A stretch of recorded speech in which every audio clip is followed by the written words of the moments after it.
你的銀行將房屋資產淨值信貸額 HELOC 包裝成絕對自由，但如果你只係做只付利息供款 interest only， 你的 HELOC 係一個可能會摧毀你房屋資產嘅幻想。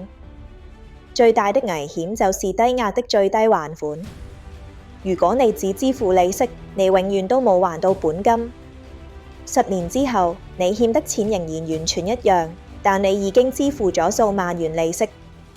HELOC 屬於浮動利率，意味着只要加拿大央行加息，你的供款就會大幅上漲。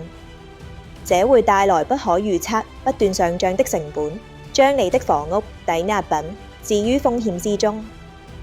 一個明智的財務策略應該使用有攤還期的按揭作為主要工具。你的按揭經紀可以幫助你規劃正確的可再提領按揭，讓你負責任地提取資產，而不會陷入只付利息的幻想。唔好再將你間屋當作提款機。立即上 liverate.ca 同按揭經紀討論負責任的債務結構。